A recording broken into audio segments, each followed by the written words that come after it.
Guys, my name is Ravi Prakash और मैं आपके सामने फिर हाजिर हो गया हूँ। जैसा कि मेरा ये नॉलेज सीरीज चल रहा है to boost your financial immunity, जिसका मेरा फर्स्ट टॉपिक था stepping stone towards financial planning. तो उसमें मैंने आपको बताया था कि फाइनेंशियल प्लानिंग के 3 तरीके होते हैं और दो बहुत कॉमनली तरीके हैं जिनको हम एक ट्रेडिशनल सेविंग बोलते हैं। ट्रेडिशनल सेविंग यानी it's like a normal budgeting and you do normal expensive planning saving जो आप करते हैं। देन आपको मैंने सेकेंड रूल के बारे में बताया था जिसको हम बोलते हैं 50-30-20 रूल। बहुत कॉमनली एंड बहुत पॉपुलर रूल है जो लोग उसको फॉलो करते हैं अक्रॉस द ग्लोब एंड अपना फाइनेंशियल प्लानिंग करते हैं। देन आपको मैंने एक और स्टेप ऊपर करके एक नई चीज़ बताई थी 5-15-80, जो कुछ लोग फॉलो करते हैं एंड दे वो वैसे लोग रहते हैं जो अपना फ्यूचर का एक वेल्थ भी जनरेट करके जाते हैं और और कुछ लोग ऐसे होते हैं नॉर्मल अपना कंफर्टेबल लाइफ जीते हैं। तो ये जो 5-15 वाला है that I am going to talk about today. 80% if you want to know तो you can see my previous video and मैं आपको डिटेल में 5-15 के बारे में आज बताऊंगा। तो let's see what I have for you. तो जैसे कि मैंने आपको बोला 5 और 15% कैटेगरी के वो लोग होते हैं जो अपना फाइनेंशियल प्लानिंग करते हैं, लेकिन कुछ अच्छे से करते हैं, कुछ बियॉन्ड अपने कंफर्टेबल लाइफ के अलावा अपने फ्यूचर और अपने नेक्स्ट जनरेशन की लाइफ के बारे में भी सोचते हैं, तो 5% कैटेगरी में आते हैं। तो दोनों का प्रोसेस सेम है, दोनों एक ही काम करते हैं कैटेगरी के लोग। आई मीन वो लोग वैसे ही फाइनेंशियल प्लानिंग करते हैं, लेकिन उनका मेन जो स्टार्ट होता है ना, they have to do budgeting.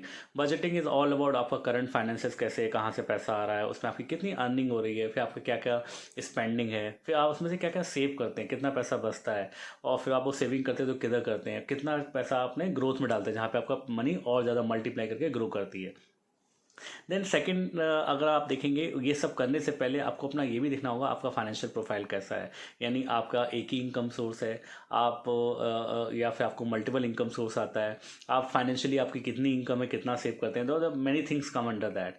और फिर फाइनेंशियल गोल्स क्या है आपकी लाइफ के। फाइनेंशियल गोल्स कुछ भी हो सकता है, आपका रिटायरमेंट हो सकता है, आपको मल्टीपल इनकम चाहिए, कल आप मे बी आप अर्ली रिटायरमेंट लेना चाहते हो, maybe at the age of 35-40 you want to retire, और maybe 25 you want to retire. तो इस all depends on financial goals आपके क्या है, maybe you want to go forward through and then all these things looking at कि आपको कितना early करना है, टाइम फ्रेम क्या है, उसके लिए आपका रिस्क प्रोफाइल क्या है, यानी आप कितना रिस्क ले सकते हैं, आपका रिस्क लेने की कैपेसिटी क्या है, यानी आप कितना रिस्क टॉलरेट कर सकते हैं, टॉलरेंस, रिस्क टॉलरेंस, कि कल अगर नुकसान भी होगा तो आप उसको झेल पाएँ। Last thing, then you have to plan for your financial plan. And ये बहुत फेमस कोट है, लोग बोलते हैं कि लोग बोलते हैं 60 में रिटायरमेंट होता है, 50 में होता है। तो इट्स अप टू यू कि आपको जो स्पीड लिमिट आपकी 60 रखनी, 50 रखनी, आपको डिसाइड करना है। और मेरा आपको यही कहना है कि life does not stop at 60, why should your income. तो ये आपको सोचना है कि आपकी इनकम 60 के बाद भी ग्रो करे, चलती जाए, एंड उसके लिए आपको क्या करना चाहिए, that you need to decide in through financial planning. आप जब फाइनेंशियल प्लानिंग करते हैं, ये 7 चीज़ों का आपको बहुत ध्यान रखना है फाइनेंशियल प्लानिंग में। पहला चीज़ आपका फाइनेंशियल हेल्थ कैसा है आपके फाइनेंशियल प्लान का, फिर आपका कितना रिस्क फैक्टर्स में है, फिर आपके इन्वेस्टमेंट पोर्टफोलियो में क्या क्या चीज़ें हैं जिसको आपको ट्रैक करना है, रिव्यू करना है, फिर आपको रिटायरमेंट का प्लानिंग होना चाहिए, टैक्सेस से आपको ध्यान रखना है कितने टैक्सेस लग रहे हैं, फिर एजुकेशन प्लानिंग होना चाहिए। देन लास्ट में जो बहुत ही मोस्ट इंपॉर्टेंट थिंग है, आई would say that is called state planning, because आपकी वेल्थ को अच्छे से वेल्थ ट्रांसफर भी होना चाहिए स्टेट प्लानिंग में। Talk about financial health. Financial health का मतलब क्या है, आपका जो भी फाइनेंसेस आता है आपको उसको रिव्यू करना चाहिए, ट्रैक करना चाहिए आपका फाइनेंशियल हेल्थ कैसा चल रहा है, जिसमें कि आपके लोन्स आ गए, आपके लोन्स के जो ईएमआईज आते हैं, आपका कितना एक्सपेंसेस हो रहा है, खर्चा क्या हो रहा है, फालतू खर्चे कितने हो रहे हैं। तो ये आपको अपने फाइनेंशियल हेल्थ में देखना पड़ेगा, उसके अकॉर्डिंग कि कल कुछ और इमरजेंसी कोई खर्चे आ गए, कुछ इमीडिएट खर्चे आ जाते हैं, कुछ प्रॉब्लम हो जाता है, जैसे कि कोविड सिचुएशन में आपको कंटिजेंसी फंड होना चाहिए। तो ये सब आपको फाइनेंशियल हेल्थ में रख के उसके बाद कुछ इन्वेस्टमेंट सेविंग के बारे में सोचना होता है। तो रिस्क का मतलब क्या है, रिस्क लेने की आपकी क्या कैपेसिटी है। अभी रिस्क में भी देखेंगे तो आपको नॉर्मली जो लोग फॉलो करते हैं 3 टाइप होते हैं। एक लो रिस्क होता है, दूसरा मॉडरेट रिस्क होता है, तीसरा आपका हाई रिस्क होता है। तो आप किस प्रोफाइल में आते हैं, और जो आप अगर आप अकेले घर में कमाने वाले हैं, घर में अर्न करने वाले, तो आपका लाइफ में बहुत ज़्यादा रिस्क है। तो आपको किस टाइप का इंस्ट्रूमेंट पहले लेना चाहिए, आपको इक्विटी में ज़्यादा करना चाहिए, डेट में ज़्यादा करना चाहिए, या आपको बैलेंस पोर्टफोलियो में जाना चाहिए। तो यानी वो डिपेंड करता है कि आप एग्रेसिव इन्वेस्टर हैं, या फिर आप कंजर्वेटिव इन्वेस्टर हैं, या फिर मॉडरेट है, यानी बैलेंसिंग एक्ट, यानी आपको पैसा थोड़ा ग्रो भी चाहिए लेकिन एक आपका कैपिटल प्रोटेक्टेड होना चाहिए। तो किस टाइप का रिस्क है, that you need to review it. So investment portfolio का मतलब क्या है? इन्वेस्टमेंट पोर्टफोलियो में जैसे कि आप पैसा किस पे कहाँ पे लगाते हैं? आप इक्विटी में पैसा लगाते हैं, बॉन्ड्स में लगाते हैं, रियल एस्टेट में लगाते हैं, ठीक है? एंड उसका ऑब्जेक्टिव क्या है?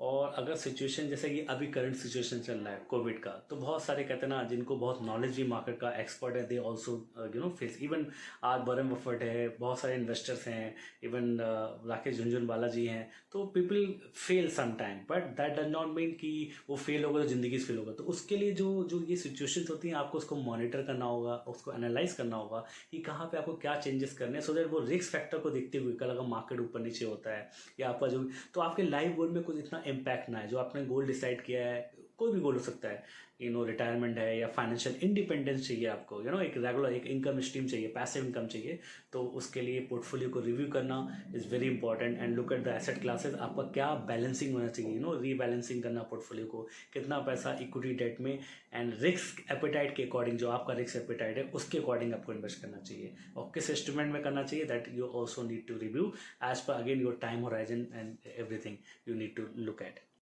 तो रिटायरमेंट आपको फाइनेंशियल प्लानिंग का बहुत ही क्रूशियल और इम्पॉर्टेंट पार्ट रहता है हर किसी की लाइफ में। तो रिटायरमेंट करते वक्त आपको ये ध्यान रखना है कि आप जिस इंस्ट्रूमेंट में पैसा इन्वेस्ट कर रहे हैं, जैसे कि आजकल लोग बोलते हैं म्यूचुअल फंड में एसआईपी करते हैं या स्टॉक मार्केट में लगाते हैं, अगेन आपका जो रिस्क एपेटाइट है, आपका टाइम होराइजन क्या है, शॉर्ट टर्म है, मीडियम टर्म है, लॉन्ग टर्म है, उसके अकॉर्डिंग आपको देखना है।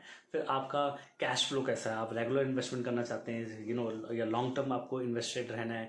फिर आपको ये भी देखना है कि आपको कॉस्ट कहाँ पे कम लग रहा है। जैसे कि आजकल लोग बोलते हैं म्यूचुअल फंड अच्छा है, यूलिप अच्छा, जो मैंने लास्ट टाइम बोला था। I would say nowadays ULIP mutual fund everything is both are same, I mean both are in terms of the cost both are same. But आपको ये देखना कॉस्ट फैक्टर कहाँ पे है, कौन सा इंस्ट्रूमेंट आपको टैक्स फ्री दे रहा है, कहाँ पे आपको वेल्थ ज़्यादा क्रिएट होगा। हाँ, लेकिन आपका एज ज़्यादा अपने नाम पे नहीं ले सकते हैं, किसी और का कोई डिपेंडेंट नहीं है, तो आपके पास मेरी म्यूचुअल फंड। तो आपकी नीड क्या है, रिक्वायरमेंट क्या है, उसके अकॉर्डिंग आपको इंस्ट्रूमेंट सेलेक्ट करना है। एंड ऑब्वियसली ये सब गाइडेंस आपके फाइनेंशियल एडवाइजर आपको देंगे, अगर ये चीज़ आपको चीज़ समझ में नहीं आती कि मुझे रिटायरमेंट में कहाँ डालना चाहिए। बहुत सारा ऑप्शन है, एनपीएस में कर सकते हैं, सीनियर सिटीजन स्कीम्स हैं, तो इतनी सारी सब चीज़ें वो आपको डिसाइड करना है। And that is what retirement का प्लानिंग करके अपना एक फ्यूचर का इनकम गारंटी कर सकते हैं, रेगुलर इनकम स्ट्रीम के बारे में गारंटी कर सकते हैं, जो आपको ज़िंदगी भर एक कहते हैं ना सर उठा के आप उस जी सकते हैं विद प्राइड और रिस्पेक्ट के साथ। टैक्सेस, अगर आप अपने टैक्सेस कट कर सकते हैं, यानी अपने टैक्सेस को इफिशिएंटली मैनेज कर सकते हैं, तो that will help you lot of creating a wealth for your future. And taxes also, आप अपने फाइनेंशियल हेल्थ, जो मैं आपको फर्स्ट पार्ट बताया था, उसमें भी टैक्स का एक बहुत बड़ा रोल है। आप वहाँ पे टैक्स बचा के अपना रिस्क को कम कर सकते हैं once you get insurance in your portfolio, because insurance it's a key parameter जो आपके रिस्क को हैश करता है, यानी रिड्यूस करता है, और एंड एक बहुत बड़ा पैरामीटर होता है कि आपके ओवरऑल पोर्टफोलियो में। एंड तो वो आपको बहुत ध्यान से देखना चाहिए, जहाँ पे आपका जैसे मेडिक्लेम इंश्योरेंस होता है, एक्सीडेंटल इंश्योरेंस होता है, और इन सब पे आपको टैक्स बेनिफिट मिलते हैं, जो भी ये प्रोडक्ट्स मार्केट में अवेलेबल है जो इंश्योरेंस के। तो चाहे आपका टर्म इंश्योरेंस हो गया, जो आपका जैसे ह्यूमन लाइफ वैल्यू कॉन्सेप्ट भी लोग नॉर्मली अपने टर्म इंश्योरेंस लेते हैं अपनी इनकम के according 15-20 time, so that if tomorrow something happen, तो आपके जो गोल्स हैं लाइफ के वो अनफुलफिल ना हो। जैसे कि बच्चे की एजुकेशन, आपके डिपेंडेंट मेंबर, और इट्स लाइक इनकम रिप्लेसमेंट। तो ये बहुत इंपॉर्टेंट है कि टैक्सेस बचाएं, बट इन राइट इंस्ट्रूमेंट, जहाँ पे आपको win win situation, both way you are making good returns as well as saving taxes. Education planning, another very important parameter while doing financial planning. Education planning even now days if you look at, बहुत सारे लोग हैं जो graduation करने के बाद 12th पास के बाद जॉब पे लग जाते हैं, once they have experience, then to get higher post और कॉर्पोरेट लैडर में ऊपर अगर उनको बढ़ना है, तो they need some education on that. तो एजुकेशन लेने के लिए sometime they have to go executive programs, and for that they require funds. तो आप वो अपना एजुकेशन का प्लानिंग कर सकते हैं। And the most important thing for your children, you can do planning, because education cost is very high as compare to, आपका education जो इन्फ्लेशन रहता है as compare to normal inflation is very high. तो आपको ये देखना होगा। हाँ, the time has change, I don't know, may be future because of digital technology education cost may be low, or maybe the inflation will be low, so that we have to look at, we have to review it, but we have to plan for education planning for ourselves as well as our children, and children is the most important thing for any financial planning part. Last and the most important parameter that is called estate planning while doing financial planning. estate planning में क्या होता है कि आपको ये सोचना है आपने जितनी भी अपनी ज़िंदगी भर जो आपने इनकम बनाया, वेल्थ बनाया और जिसको आप एंजॉय करेंगे, आपकी फैमिली एंजॉय करेगी, but there is a question mark. Just think about it. आप अपने आंखें बंद करके सोचिए जस्ट 2 मिनट के लिए और 1 मिनट के लिए कि इन केस समथिंग हैपन, तो आपके जो लाइफ में डेट है, अगर आपने कोई लोन लिया है, क्रेडिटर्स हैं, आपके फैमिली मेम्बर्स हैं, कुछ sometime something happen to someone, तो फैमिली मेम्बर्स में डिस्प्यूट्स होता है बिकॉज ऑफ प्रॉपर्टी और वेल्थ, तो वो सब प्रॉब्लम्स फ्यूचर में नहीं हो, उसके लिए आपको स्टेट प्लानिंग करना जरूरी है। That mean you have to do your own will, जैसे आप इट्स लाइक वसीयत बोलते हैं, वो करना जरूरी है। और उसमें all legal things should come into picture. तो आपको प्रॉपरली हर चीज़ आपके फाइनेंशियल प्लान, आपका जो पोर्टफोलियो है वो मेंशन होना चाहिए, उसका कौन लीगल गार्जियन है और लीगल बेनिफिशियरी है जिसको पैसा जाए। That is called wealth transfer, कि आपके पास वो वेल्थ ट्रांसफर प्रॉपरली स्मूथली होना चाहिए। There should not be any if and but, there should not be any dispute between family members. तो इट शुड बी क्लियर। तो it's a part of financial planning and the most important thing which you should remember it while doing. तो ऐसे कौन कौन से factors होते हैं जो आपको डिसीजन लेने पे इन्फ्लुएंस करते हैं, यानी लेना चाहिए नहीं लेना चाहिए। तो पहला फैक्टर होता है लाइफ स्टेज। आप किस एज ग्रुप में आते हैं, आप यंग हैं, मैरिड हैं और just become a father, adulthood में चल रहे हैं या फिर ओल्ड एज में है, तो उसके अकॉर्डिंग आपको आपका फिर टाइम फ्रेम क्या होना चाहिए, टाइम होराइजन क्या होना चाहिए इन्वेस्टमेंट का, वो आपको देखना होता है। फिर आपका रिस्क लेने की क्या कैपेसिटी है, आपको कितना रिस्क टॉलरेट कर सकते हैं, वो भी एक इम्पॉर्टेंट चीज़ है। एंड देन लास्ट थिंग, आपके लाइफ गोल्स क्या हैं, उसके अकॉर्डिंग आपको डिसाइड करना होता है कि मुझे कौन से इंस्ट्रूमेंट में क्या फाइनेंशियल प्लान करना चाहिए। And that's how you plan it. तो जैसा कि मैं आपको बताया है।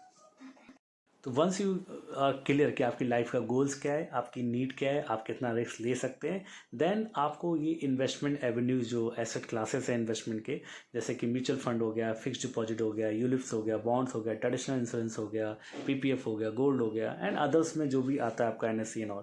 तो आप यहाँ पे देखेंगे कि आपको ये देखना है कि आपकी लाइफ के अकॉर्डिंग कि आज कुछ भी आपको प्लान करना है, तो आपको किस इन्वेस्टमेंट एसेट क्लास को चूज़ करना है as per your risk appetite. आपका टाइम फ्रेम क्या है, कितना टाइम होराइजन आप ले सकते हैं, एंड फिर उस पर आपको कितना रिटर्न जनरेट होने वाला है और जिसके अकॉर्डिंग आपका जो गोल आपने डिसाइड किया है वो मेट होगा। तो ये सब आप देखेंगे तो आप प्रॉपरली अपना इन्वेस्टमेंट पोर्टफोलियो बना पाएंगे। So how to create a financial plan, उसके लिए बहुत ज़रूरी है आपके पास एक फाइनेंशियल एडवाइजर होना चाहिए जो एक्सपर्ट होना चाहिए फाइनेंशियल्स में एंड फाइनेंशियल प्लानिंग करने में, और वो आपको गाइड कर पाएगा, वो आपके प्रोसेस बताएगा कैसे करना है, वो आपके पोर्टफोलियो का एनालिसिस भी करेगा as per your requirement need and आपके क्या लाइफ के गोल्स हैं, और उनको फिर करने के लिए ऑब्वियसली वो आपसे इन्फॉर्मेशन लेगा, गैदर योर इन्फॉर्मेशन, फिर आपके बिहार पे डिसाइड करके आपको ये भी सजेस्ट करेगा कि आपके लाइफ के गोल में क्या क्या प्रायोरिटी, ये प्रायोरिटी गोल है, इसको पहले करना चाहिए। And that's how you have to build your portfolio. And then once in a quarter or twice in a year, he has to evaluate your financial situation and stick to the plan. मैंने एक छोटा सा ये Excel का यहाँ पे screenshot दिया है जहाँ पे आपने लाइफ के गोल्स को आप लिख सकते हैं, जो कि सेकंड कॉलम में रिटायरमेंट हो गया, एजुकेशन हो गया, फिर आपको कितना करंट कॉस्ट आपके हिसाब से कितना लगता है वो आप लिख सकते हैं, फिर आपको कितने साल लगेंगे वो गोल अचीव करने के लिए और किस ईयर में कंप्लीट होने वाला है। फिर आप प्रायोरिटाइज कर सकते हैं कि वो नंबर 1 पे हाईएस्ट प्रायोरिटी, फिर 2 पे 3 पे, फिर आपका शॉर्ट टर्म, लॉन्ग टर्म, आपका रिस्क कितने साल का वो आपको टाइम होराइजन है, एंड फिर आपको हिसाब से अपना एसेट एलोकेशन करना है, इक्विटी में रखना है, डेट में रखना है, बैलेंस यानी हाइब्रिड फंड में रखना है। एंड उसके लिए आपके गोल सारे स्मार्ट होने चाहिए। स्मार्ट का अगर फुल फॉर्म बोलूँ, specific, measurable, achievable, realistic and time bound. तो ये अगर आप स्मार्ट गोल्स रखेंगे तो आप कर सकते हैं अच्छे से। Thank you so much for watching. Next week I will be coming up regarding investment, जो आपको मैंने फाइनेंशियल प्लानिंग में इन्वेस्टमेंट प्रोडक्ट्स के और जो गोल्स बताए हैं, तो वो गोल्स इन्वेस्टमेंट करते वक्त आपको क्या क्या चीज़ों को ध्यान रखना चाहिए, क्या क्या ऑनलाइन किस साइट पे विजिट करना चाहिए, क्या क्या चीज़ों को दिखना चाहिए, so that you should not do mistake. And while having financial advisor, तो आपको उसको कैसे क्रॉस चेक करना चाहिए कि क्या वो आपको सही एडवाइस कर रहा है या नहीं कर रहा है। Thank you so much, keep watching, stay safe, take care.